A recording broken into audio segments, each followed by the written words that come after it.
Hello all, I hope you're doing very well today. It continues to amaze me that the powerful human capacity to understand and to construct knowledge, to acquire meaning, to search for meaning in an intellectually honest way, sits side by side with our equally powerful capacity for self-deception, phony inquiry, and hypocrisy, and our sneaky enjoyment of the unexplained, the paranormal, the weird, the psychic, explainable purportedly by ghosts and angels and aliens and mutant life forms and the like, and as well as unnatural or supernatural forces. We take pleasure in consuming such junk food for the mind, as verified by the immense popularity of those hideous television programs about mysterious phenomena, about ghosts, spooks, miracles, the end of the earth, those dreadful biblical prophecies, and the like.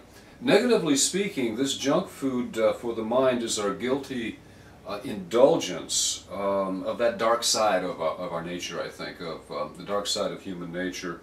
That credulous side that enjoys being fooled, that enjoys being duped, that enjoys being deceived. It enjoys being elevated by mysteries for probably no other reason than to boast our uneasy sense of self-importance. But positively speaking, this junk food is really quite entertaining if understood and enjoyed as such, and not as the only ways and means by which the unexplainable is explained. So with that in mind, I'd like to talk a little bit now about intellectual honesty. Epistemology is the study of knowledge, its nature, its limits, and its validity. The core epistemological values are concerns for truth, intellectual honesty, and respect for evidence. Intellectual honesty is a moral as well as an epistemological virtue, and negligence in intellectual inquiry is a moral as well as an epistemological vice. However, intellectual honesty is not sufficient to make a person a good person. No virtue by itself can do that. And no virtue is ever manifested in one way in all contexts. You may be courageous but nasty to others.